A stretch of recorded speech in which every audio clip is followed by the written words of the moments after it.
Okay, we're going to finally get started. Thank you all for coming. Welcome to our first match of the Carbon Smackdown series. Welcome too to those watching on our live webcast. My name is Jeff Miller and I'm Head of Public Affairs. Now, for those who wonder why we would start this series about wrestling down the carbon problem with the topic of cookstoves, here's a little known fact. More than half the world's population, or about 3 billion people, cooks with open fires or rudimentary stoves. So let me repeat that. That's 3 billion people. To tell you and show you what this means for the planet's carbon balance and how this lab is part of the solution, we have 3 speakers today: Ashok Gadgil, Acting Director of the Environmental Energy Technologies Division, and 2 staff scientists from the same division, Adam Rausch and Kayje Booker. Please hold your questions until the end. Ashok, you're in the ring. Thank you. I'm fine. Yes, I'm good. Thanks, Lord. Yeah. So welcome. So we are going to talk about cookstoves for fighting CO2. And I want to start off by saying, what do the poorer 5 billion people on the planet want? Because that is what is going to drive carbon emissions from the poorer 5 billion people. The top 1.5 billion people, the richest ones, which live in the industrial countries, we are, of course, the top users per capita in terms of our emissions, and have a history of large emissions. And I guess the poorest in the sense, but still a big chunk of people. What do they want? So the United Nations got everybody together to try to understand what is it that drives development. What are the developmental goals for these people? And they came up with a metric, something called Human Development Index. It's a quantitative index. It has many, many components, but essentially 3 large categories. One is economic well-being, prosperity, and that includes stuff like how many people are below poverty line, as well as what's per capita GDP. Life expectancy, public health, and health care includes things like how many people have primary health care, what's the number of hospital beds per 100,000 people, how many doctors, how many nurses, and so on per population. And then literacy and education, because that is also seen as a higher level goal beyond existence, or beyond mere existence, of reaching a highly fulfilling life, is to be able to be literate, to go to school, to understand complex phenomena and how the world works. These 3 things are put together. The HDI values are published by the United Nations every year. The range is from 0 to 1, and this is what the world looks like under HDI. This is the highest, and these are the about 1.2 billion people: Japan, Australia, Western Europe, United States, Canada. And that's the rest of the world. Okay? So it gives you a flavor of what's going on. This is the surprising thing is, of course, there is an energy connection with HDI, which is why I'm starting from there, because that is what is going to drive CO2 emissions, and that's why cookstoves become important. HDI is very closely tied to consumption of modern energy, as the next graph shows. This is simply showing you the Human Development Index going all the way from 0 to 1. And this is showing you electricity consumption, or a metric again for consumption of modern energy, kilowatt hours per person per year. And US is up there, Canada is up there, Kuwait is up there, Norway is out there because they have a lot of hydroelectricity. But United States and Canada top the world in terms of just general conventional energy, not extreme example of lots of hydro. US uses about 12,000, 13,000 kilowatt hours per person per year. Western Europe and Japan, here is France, Netherlands, Italy, United Kingdom, Germany, Israel, Republic of Korea, are clustered around there at about 7,500. And that's where California is too, by the way. California is also 7,500 kilowatt hours per person per year. And then you start dropping off. And then HDI goes down and down and down to 0.3 for Niger, about 0.6 for India. Here is Brazil, here is Mexico. And all of these countries are, of course, trying to move up, but we don't know how to go to high HDI without also moving towards the right on this curve. Okay? And that's part of the problem. That's part of the problem. Here is CO2 emissions of selected countries. These are CO2 emissions per capita, tons of CO2. Okay? USA is up here. You want to bring it down to the global average of 5 to stabilize CO2 concentrations, and we are up at about 22. Okay? So this is where we need to come down. Other European countries, as you saw from the previous graph, are already halfway down. The two enormous population giants, India and China, are crouching in a corner with more than 1 billion people each. And they all want to get to be like Australia and the United States. And the real incomes are rising for sure. It's a fact. The question is, what's going to be the trajectory of these enormous populations as they try to get to be like this? So effectively the choice is, do they take that trajectory and then hopefully come down? Or do we figure out a way to have a low carbon development path for these countries? Something that these countries haven't experienced. Historically, there is no evidence of having done so. So there is no path for them to emulate. Currently, they are, of course, trying to struggle up, to go up like Korea and Germany. So here is another way to look at it. This is the population distribution of the planet. You can see the most densely populated parts of the world are here, over there, some pockets there, and of course over here, right? The next slide is the world at night, a composite satellite photograph taken at night over the planet in absence of clouds. And effectively you are getting a world map of global electricity consumption. This is the electric light that leaks out to the sky, observed from satellites. And you see dark patches where there were population hotspots. But now you see electricity hotspots. You see Japan really brightly lit up. You see the eastern seaboard of the United States and Western Europe. And you overlay these two maps and you begin to see what's going to happen potentially when the rest of the world wants to light up like us. This is the overlay. Okay? You see all these patches which are still dark. You see this is pretty dark even now. This is lit up decently. This is lit up enormously, and so is Japan. Right? So we have a ways to go when the developing countries will struggle to catch up with us. But the question is, are they going to catch up with us in the same trajectory that we took? If they did, or if they do, then we are all in trouble, them and us, as the planetary carbon budget goes out of control. Okay? Their perspective is that the atmosphere is a global commons, but there is very little headroom left for more CO2 to be emitted. And most of the CO2, most of the anthropogenic CO2 that is out there in the atmosphere currently is actually attributed to the industrial revolution in the Western economies, in the industrial economies. So they do need to improve their livelihoods, and they didn't put most of the greenhouse gases that are up there now in terms of the anthropogenic accumulation of CO2. So their question is, what about us? And where we go from here is just an illustrative answer in terms of fuel-efficient cookstoves for the poorest 2 billion on the planet.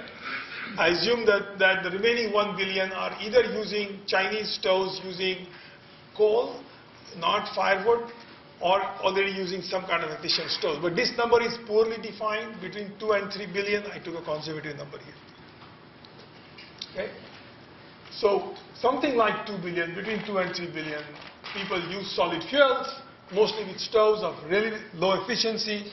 This is a daily grind of going out there in the field and actually foraging for fuel wood, something people do every other day.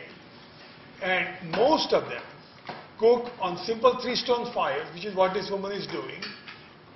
Literally 3 stones, pot resting on the 3 stones, space under the stones is where, space under the pot is where you light your wood or sticks.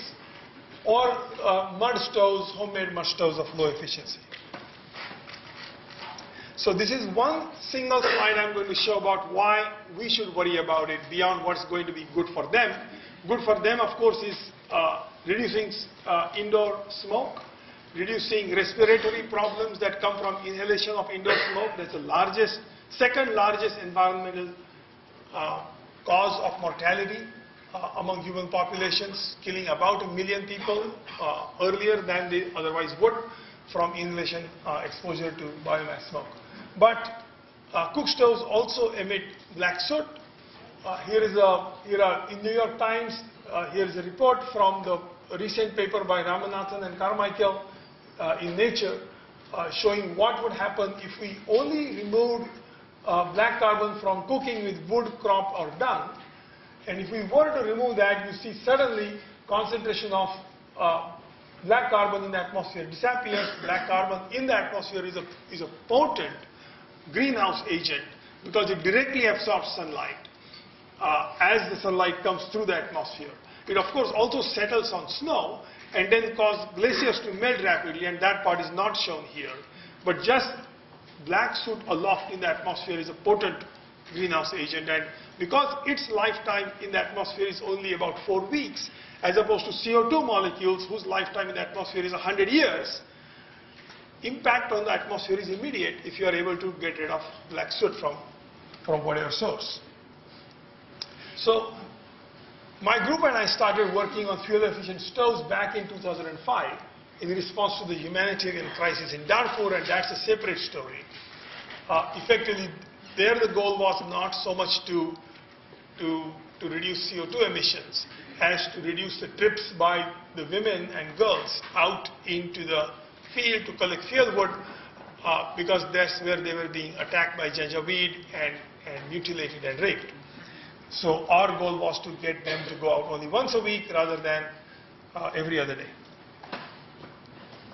So the Berkeley Darfur stove costs $25, delivered in the hands of the refugee women with training, saves $250 per year in fieldwood costs, and this cost is monetized because they end up having to buy fieldwood by selling part of their food rations to middlemen.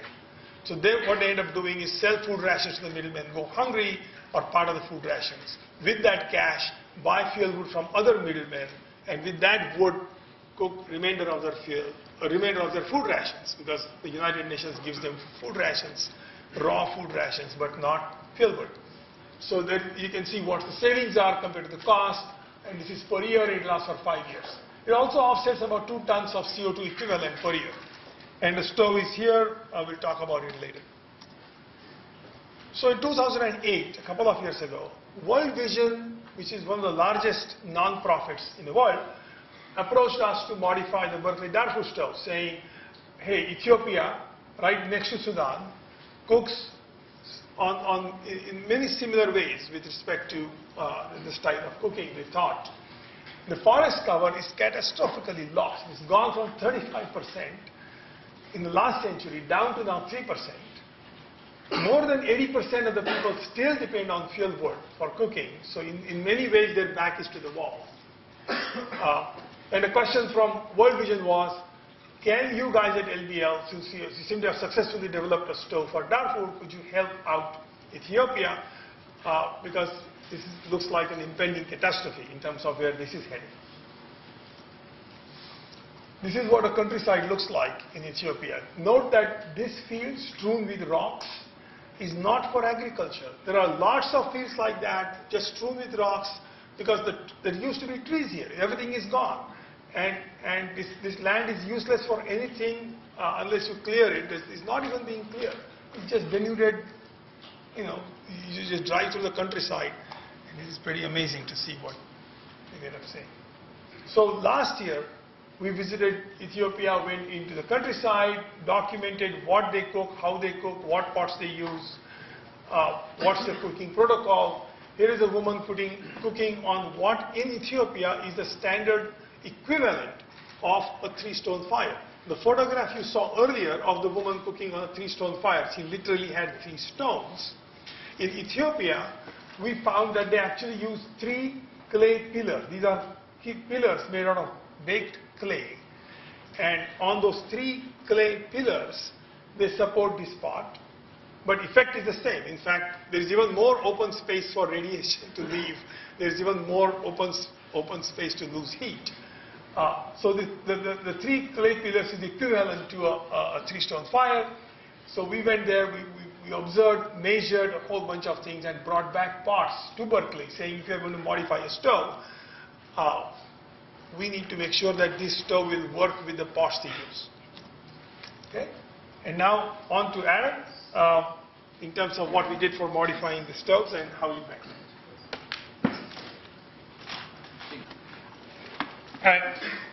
One of our principal tenets for the group has been to seek to understand and respond to the needs specific to each individual group of people we're working with. For example, these two photos look very similar. On the left, we have a Darfuri woman cooking a meal. On the right, an Ethiopian woman doing the same. But it's important to note that these are different foods being prepared, with different cooking methods, in different pots, with different stir sticks. Note that the Ethiopian woman is cooking indoors, and the Sudanese woman is outside. The stir stick being used by the Darfuri woman is over twice as long. And that may seem trivial, but when the Darfur women are cooking a sita, one of their primary staples, they stand above the pot and stir so rigorously that the Darfur stove required holes so it could be staked into the ground. These sort of differences, when added up, mean that the women in each location have different needs. That we are willing and even enthusiastic about engaging these needs individually is one of the principal reasons World Vision Ethiopia was so interested in working with us.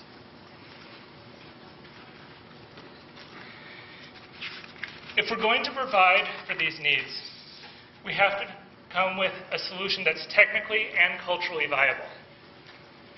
Technical compatibility means that our stove works with their pots. It means it reduces emissions and improves efficiency when used with their cooking methods. On the left, we can see a woman holding a pot that's far too large for our stove. This is an example of a technical incompatibility, but thankfully that pot's only used for holiday cooking. Hello. On the right, you see a Yushang stove.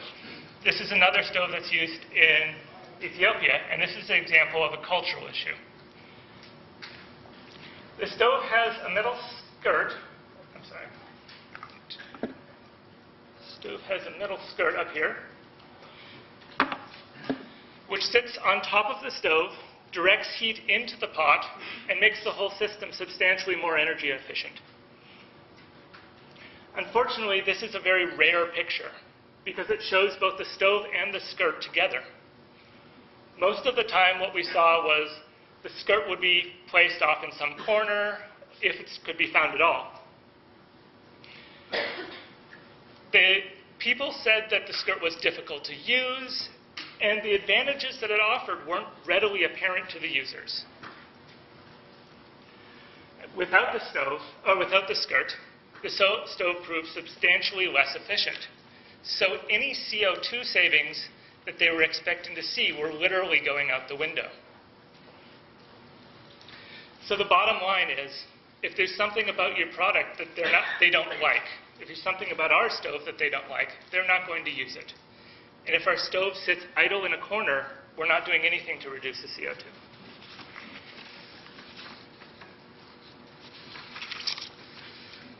So based on what we'd learned about their cooking methods and the pots brought back, we designed 3 prototypes. The Darfur stove was made to accommodate these round bottom pots here. And the principal design change was making stoves that would accommodate flat bottom pots, like these that we bought back from a marketplace in Addis Ababa. The pots are supported by iron rods, which can be seen as the red lines in each of these diagrams. There were also slight changes to the collar, which is the uppermost part of the stove there, and to the firebox, which can be seen in blue. In January, a colleague and I went to Kayje Booker in Ethiopia.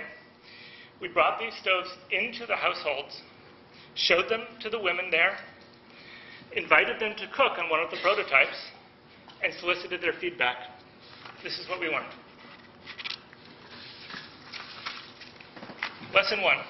In this area, the women make coffee several times a day. They will roast the beans, grind them up, and brew the coffee all in a single sitting. What we discovered, however, is that the roasting trays vary in size. And for those roasting trays that can actually fit down inside the stove, it's trivial to set them inside. It's trivial to pour beans on the top. But it's extremely difficult to remove the tray full of beans once it's hot without either risking injury from burns or spilling the beans into the fire.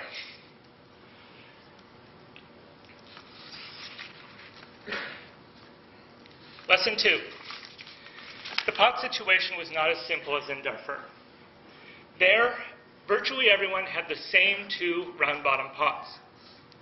The households in Ethiopia, however, are relatively wealthy. They may have 4, 5, or 6 pots each. And while we did see pots like these, like the ones we saw in Addis Ababa, we also saw a substantially wider variety of pots. One of the surprises was that they actually used some round-bottom pots as well as round-bottom coffee kettles like this.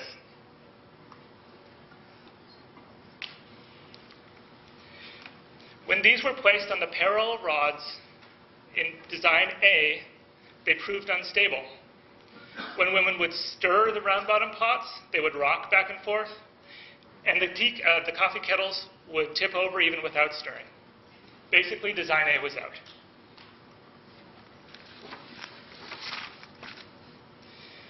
The largest cultural compatibility concerned dealing with the ash. Largest cultural compatibility issue, I might say, concerned the ash. The Darfur design let the ash and charred embers fall through the grate onto the ground below. Since the Darfuri women cooked outdoors, this wasn't much of an issue. But the Ethiopian women cook in their homes. Still, given that these huts have bare earth floors, the ash and embers had never been much of a consideration for us. We didn't understand how important it was for them to keep that floor tidy until one of the women told our translator, "It burned my house." So that was our wake-up call. That night, in the hotel, I built a makeshift pan to catch the ash for our subsequent trials, and we've absolutely included ash pans in the subsequent designs. You can actually see this is ash that's come down and fallen out after a meal.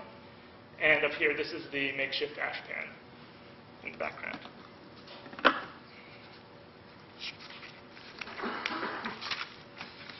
We also had a few cases where women reported cook times that took even longer than when they were cooking with open fires. This is a bit of a surprise for us, but generally they fell into 2 categories. First, when the pots were substantially smaller than the firebox of our stove. So this is one of those tea kettles. See, this firebox is that interior wall there. Second case was when the pot fit snugly into the stove. For the first case, we theorized that a lot of the hot gas simply gets to escape out the top without ever interacting with the pot. So we're losing efficiency there. In the second case, we think the pot all but seals off the airflow, and so the hot gases are forced to escape through the mouth of the stove where the firewood's coming in. Again, we've updated our designs to take this into account.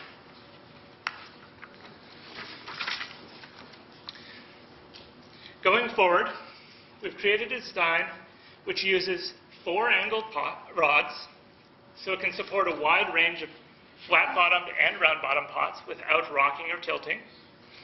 You can see the large triangular ash pan. It's actually underneath in both images here. It's back there.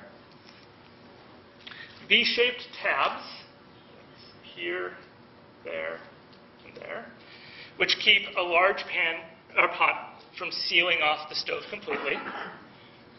And we've also included a coffee roasting tray, which is large enough that it sits on top of the stove rather than inside it. And it's supported by these tabs here.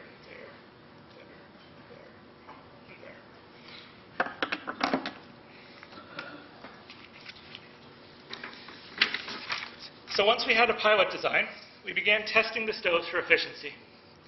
There are several different efficiency standards that can be used, and I want to talk about them briefly. They range from general to very situation-specific based on two key trade-offs. A water boiling test measures fuel required to boil a standard volume of water twice and then to simmer it for 45 minutes. It's very general and hence universally comparable for all stoves, but it doesn't aim to replicate any local cooking practices. In contrast, a controlled cooking test measures the fuel required to perform a specific cooking task, and that cooking task is designed for the culture, for the region, to mimic the local cooking practices. The downside is that you can't compare a controlled cooking test from Darfur to Ethiopia to Mexico to Haiti. The second trade-off involves test location and separates the kitchen performance test, which is done by local cooks in their kitchens, from the other two tests, which are done by researchers in lab settings. So the kitchen performance test offers perhaps the most reliable way to assess the possible impact of an intervention in a given region. But it's expensive, it's time-consuming, it's less controlled. There's a bunch of other variables that come into play because you're not in a lab setting anymore. You don't have control over everything.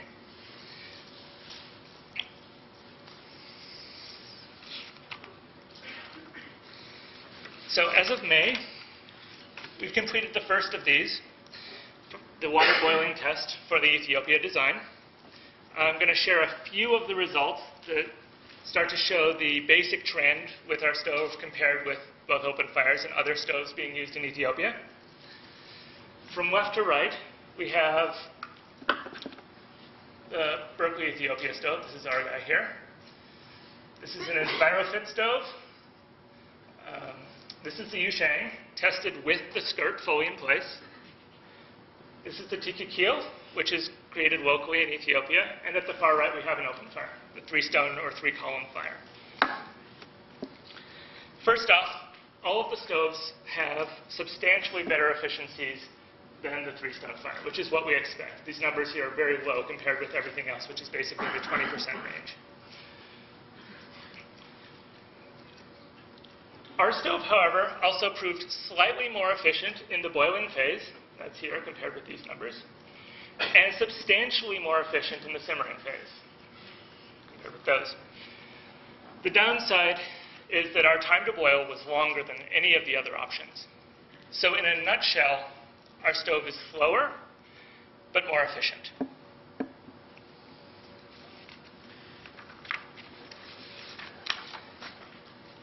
The other side of testing stove is the emissions. Shown here is our laboratory setup and apparatus for doing open burns. The fire is tended under this metal box here to the right. Gases flow up through this duct, are mixed, sampled, and then sent to various instruments.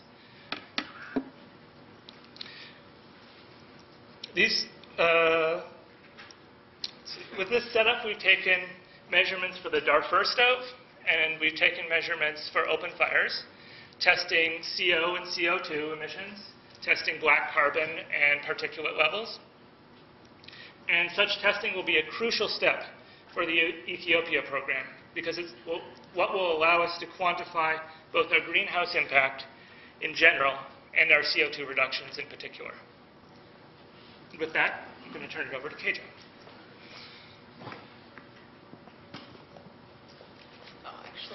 In the interest of transparency, I feel that I should be honest and let you all know that I'm not actually a staff scientist, although I'm honored to be called one. I'm actually a graduate student at UC Berkeley.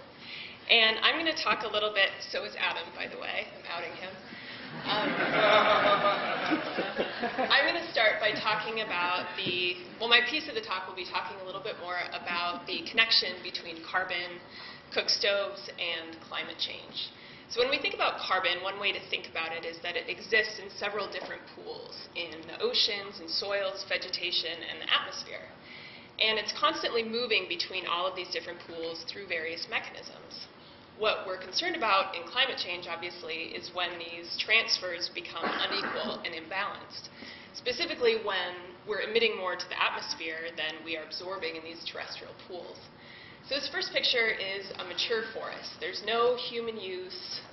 It's emitting carbon dioxide to the atmosphere through decay and respiration, but it's also absorbing carbon dioxide through photosynthesis.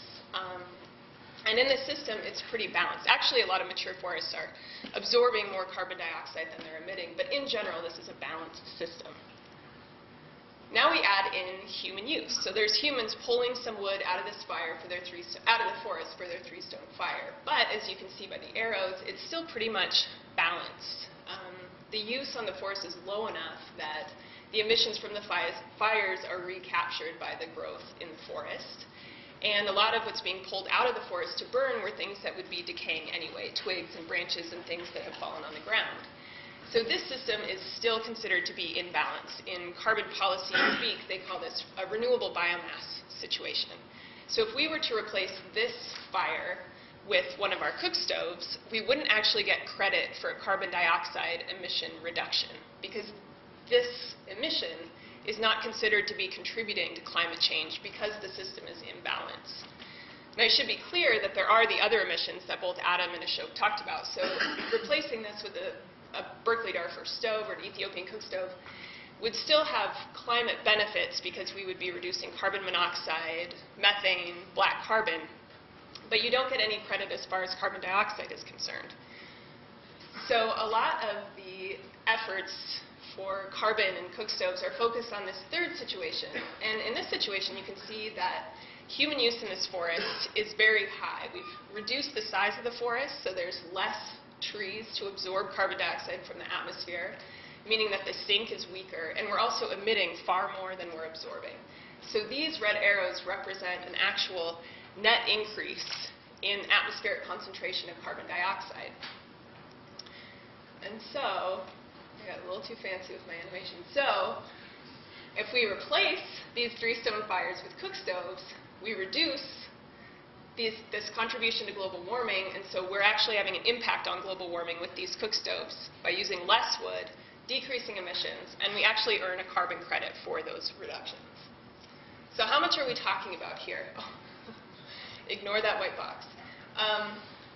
Each stove reduces about 2 tons of carbon dioxide per year, or avoids the emission of 2 tons of carbon dioxide per year. To put that in context, an average US passenger car emits about 5 tons of carbon dioxide per year. So 2.5 stoves disseminated in Ethiopia offsets about 1 car in the US per year. Or you can think about it as each American emits about 20 tons of carbon dioxide per year. So 10 stoves would offset the emissions of your average American. But we're not talking about 5 stoves or 10 stoves. We're talking about hundreds of thousands of stoves. So when you get up to those large scales, you actually come to see a really significant impact. So we're talking about 40,000 cars off the road, emissions of 10,000 Americans offset by this project in Ethiopia. So what is a carbon credit? How do we come up with these numbers? Adam talked a little bit about this with the work that we do in the lab. So you start out by measuring emissions in absence of the project. So what are the emissions from the three-stone fires? And we do some of this in the lab, and some of that's, as Adam talked about, in the field with these kitchen performance tests. You actually go into a sample of households, you watch them cook, and you measure all of the wood that they're using and use that to calculate emissions. And then you take that same sample of households, replace that with a cook stove, and then measure the emissions over the same period of time. The difference in emissions is the avoided carbon, which is how you earn the carbon credit. It's that carbon that you're saving. So 1 carbon credit equals 1 metric ton of carbon dioxide. As we've talked about a little bit, our stove saves about 2 tons of carbon dioxide, or 2 carbon credits per year. And it's important here that 1 carbon credit is 1 metric ton of carbon dioxide because these carbon credits are transferable. So the idea is that a ton of carbon dioxide saved or emitted anywhere in the world, whether it's Africa, Asia, the United States, has the same impact on global warming. And this is important in part because while the impact of each carbon credit is the same, the costs to produce it vary widely. So this is a famous graph, the McKinsey curve. I'm not sure how well you can read it in the back, but it shows the cost of saving a ton of carbon dioxide in various ways. So it goes all the way from actually saving you quite a bit of money to costing over $50 per ton.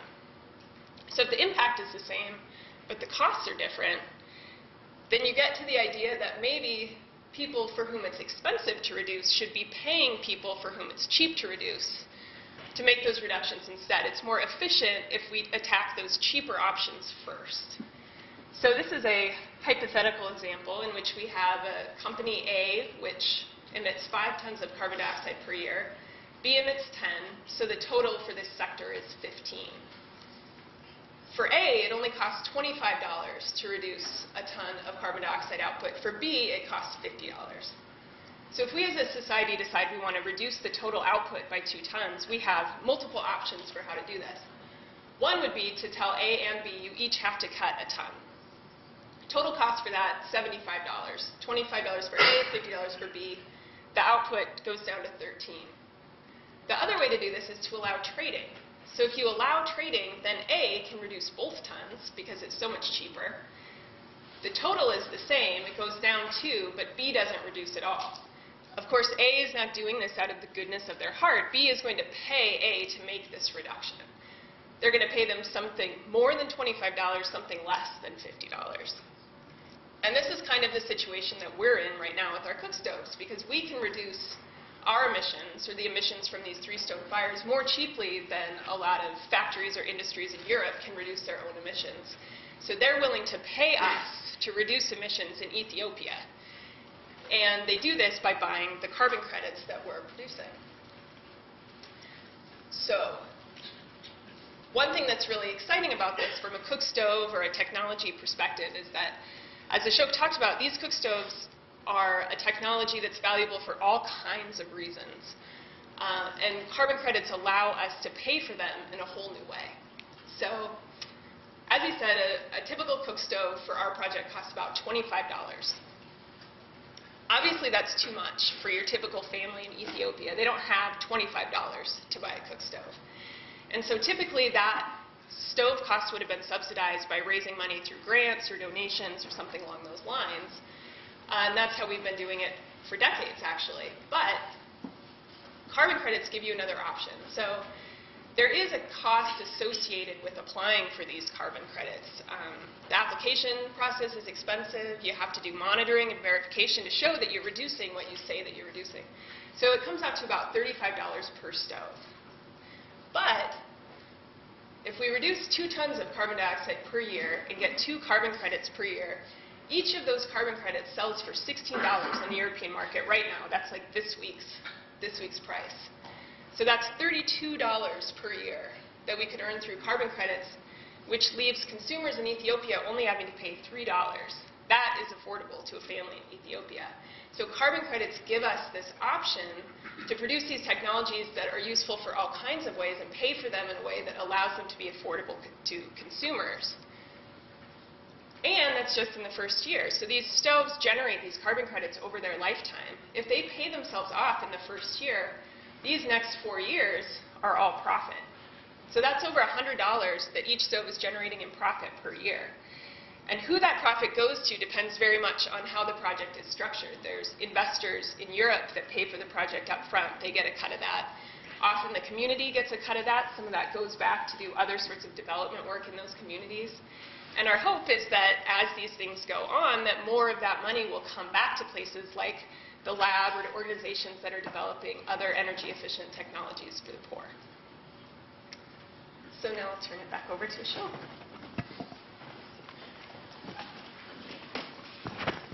So I just want to end with a slide that summarizes what we have done so far, so we have lots of time for questions. Okay. So current status. You heard already that the stove was tested well in the lab using the international water boiling test. So we use the water boiling test here. World Vision Ethiopia used the same identical protocol in Ethiopia and tested the other stoves, but they are comparable because the protocols are standardized across countries. And the Berkeley Ethiopia stove seems to be equal to or better than other stoves by World Vision Ethiopia regarding the efficiency. It is lower powered slightly, but it takes therefore a little longer to boil the water. We finished building 20 of these stoves in Mumbai, flown them to Addis Ababa just a few days ago to World Vision Ethiopia, so that they could field test them with rural women cooks with real food, with real pots and so on. So we'll start getting some feedback from these women cooks in terms of how that is accepted. The long-term vision of World Vision Ethiopia is to work with LBL to get to maybe eventually get to 100,000 stoves per year dissemination cycle paid with carbon credits. So that's where they are going. Our role, of course, is focused on the science and engineering and monitoring and verification assistance. And lastly, regarding the Berkeley Darfur stoves, we had a setback a little while ago. The non-profit on the ground, which we were working with, called CHF International, was expelled by the government of Sudan back in early 2009. But we set up an assembly plant now in Darfur to build stoves in Darfur by Darfuri refugees whom we trained. We also sent all our equipment there to build stoves there. Steel plate flat kits are made in Mumbai, shipped to Port Sudan. So 3,000 of the Berkeley Darfur stoves were built in Darfur since October 2009, and they are all distributed. 6,000 flat kits are ready in Mumbai to be shipped to Port Sudan on the way to Darfur. That should happen in about a month's time. And we hope that we will be able to keep up shipping rate of about, or distribution rate of about 10,000 stoves per year in Darfur based on what we receive in donations. There is a non-profit tax-exempt website there if you go into darfurstoves.org. And that we hope to accelerate further as this project catches on. And now at least we seem to have a way in which is inexpensive and mostly reliant on local people in Darfur to build the stoves and use them. With that, I would like to stop and please come up. I'll be happy to take questions.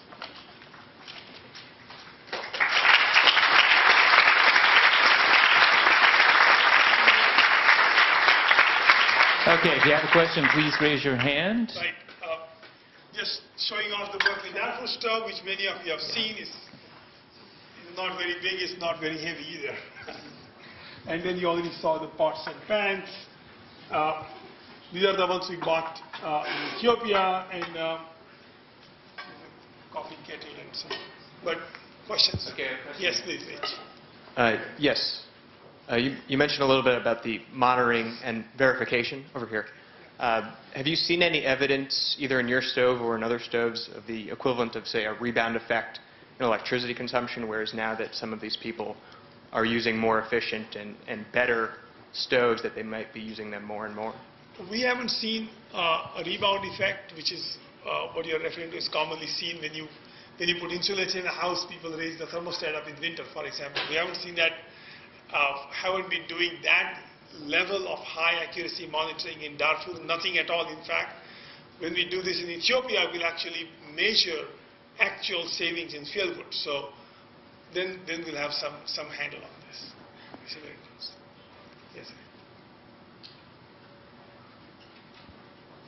Hi, my name is Kavus Mazari. My question is not really related to the technology part of it. My understanding is that the project is it helping more the industrial country or the poor countries?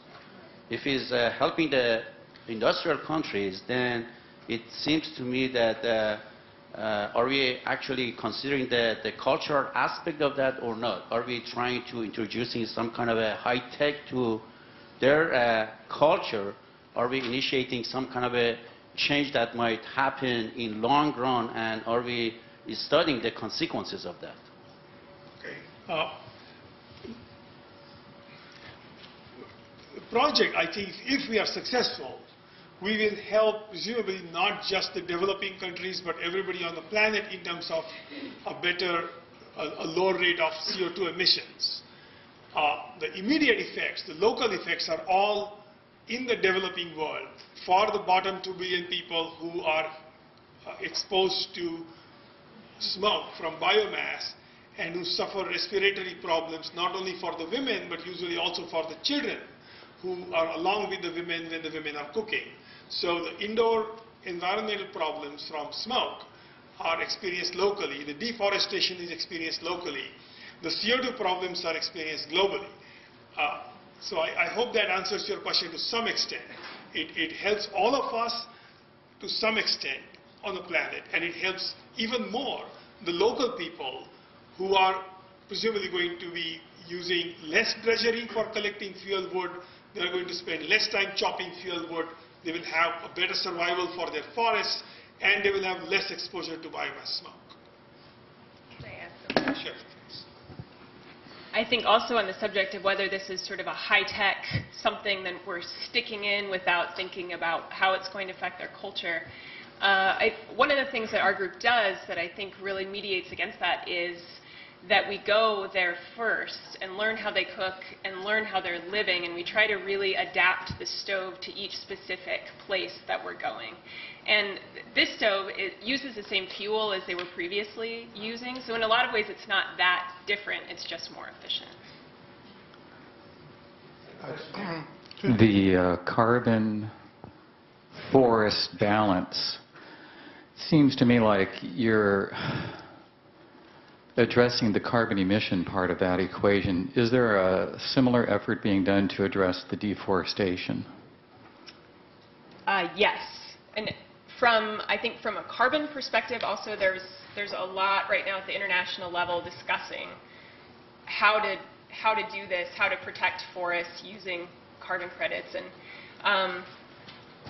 I don't know how much to get into this, but part of it is complicated because a lot of these projects, like I talked about, you do the baseline and then you measure what happens with the project.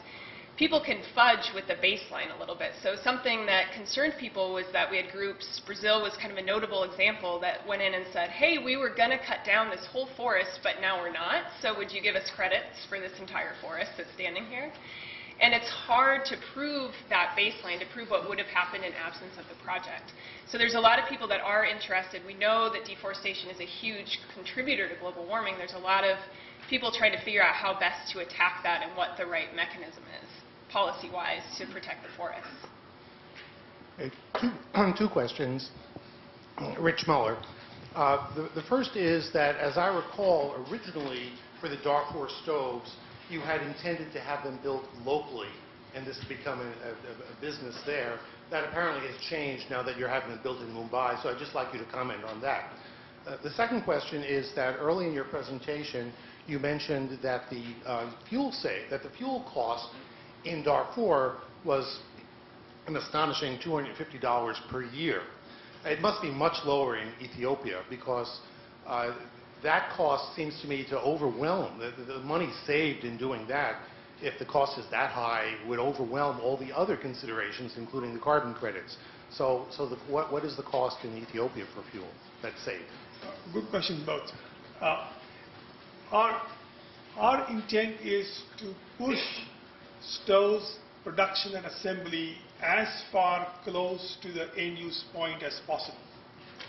We surveyed Sudanese factories, we surveyed, and we found that the cost to build a stove in Sudan, of course in Darfur they cannot punch out steel plates, so you're going to go to do it in Khartoum, and then the stove cost shot up to $65. The grate alone cost $10 in Khartoum. The grate cost $2 in Mumbai. So then we went and qualified a number of nearby countries and incorporated shipping costs. And it turns out that India and China have an edge in terms of at least making the stove out of flat kits, the IKEA style flat kits, which is what is currently built in Mumbai. The stoves are not built there. So flat kits are essentially punched out of a hydraulic press out of steel plates in Mumbai. And then they are shipped by surface to Port Sudan. They're taken by truck to Darfur, where in the assembly shop, the refugees which have been trained on tools that we sent from Berkeley fold the flat kits into stoves and rivet them with the air compressor. All of this, including dissemination and training, adds up to $25 per stove. If we could actually do punching of steel plates in Khartoum at a lower cost, or in Darfur, we should do that. We should push it as close to the end point as possible. There is also issue of scale, but there is enough stove demand in both places. Regarding the cost of fuel, it turns out that in Ethiopia, people just chop down trees. And there is a fuel market, but it is based on chopping trees down, and then the cost of just dragging or hauling the wood to the market, without regards to the deforestation that is taking place. So the situation is pretty tough. The $250 that I gave you for Darfur price, that also is differentiated between North Darfur and South Darfur. In South Darfur, there are still some biomass within about 8 hours walk from the camp, so women are still going out and exposing themselves to rape and mutilation. In North Darfur, all biomass within a day's travel has been wiped out. So now they have to rely on middlemen.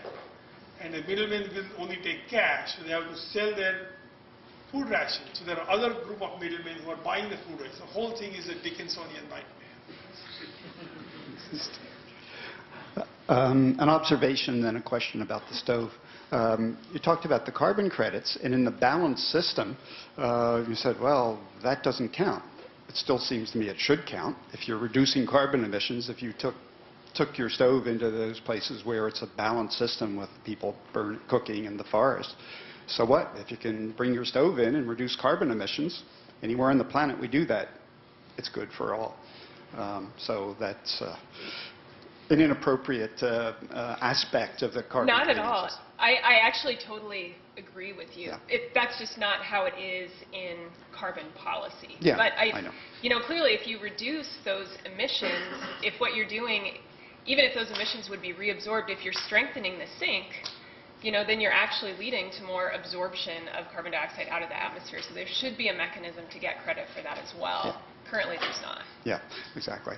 And then I just had a question about the stove. You mentioned the one test where you did not beat out the competitors, as it were, and that's for this boiling test. Well, you're working on some modifications to improve the results for that boiling test.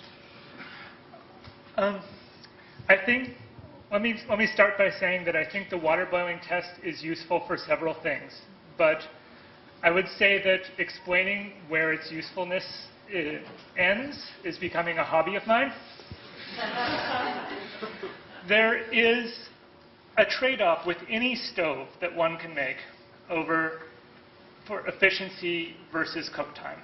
You can always stoke the fire more, at the cost of efficiency and get things hotter. That's a trade-off that the women in Ethiopia and the women in Darfur are making several times a day based on their resources and their priorities. Unfortunately, the protocol for the water boiling test says something akin to tend the fire as would a local, which is open to some interpretation. So I think there is some room for us to have tended the fire more aggressively, cut down our time, and cut down our efficiency as well.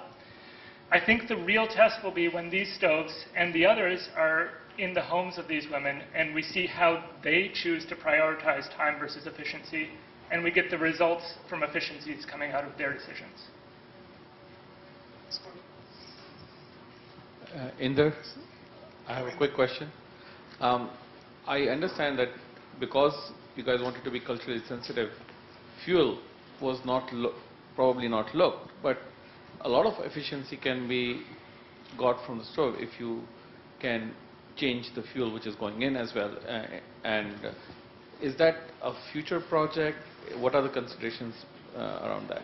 You're absolutely right in there. If we were to move away from solid fuels are messy and it's hard to attain high efficiency with solid fuels. If we were to move to kerosene, for example, it is straightforward to get 45–50% efficiency. Okay? In fact, there's a nice editorial from Kirk Smith in one of the old issues of Science, which says that if we were to switch all of these 2 billion people from fuel wood to kerosene, the amount of health gains and amount of CO2 emissions reduction would be equivalent to raising our car mileage by a couple of miles per gallon. So certainly some trade-off like that is feasible, but that requires a supply chain of kerosene to these people and so on, which is currently at least seems quite challenging. The project that we are working on could be operated on the incremental basis, but to provide kerosene to these bottom 2 billion people is an enterprise that requires more aggressive centralized intervention. It's a good point. Okay, we're going to take 2 more questions. One here first. Hi. First of all, I want to actually thank you and applaud you for the efforts that you've made with the stove and the efforts you're making around the globe. My question is has there been consideration as to whether it be points or carbon footprint that with the cost of creating the steel, stamping the steel, the machinery used for that, and what impact that has versus what the savings are? Have there been studies on that? And if so, can you share those numbers? Sure. Thank you. We haven't done a study specific to this stove in terms of the cost of transport, the fuel, and the steel and the fuel for making the steel, all of which is embedded in the stove. The body of the stove has some embedded energy in it. But the standard wisdom from looking at input-output analysis of material products is about 10% of the market price of these products is the embedded value of energy that is in there.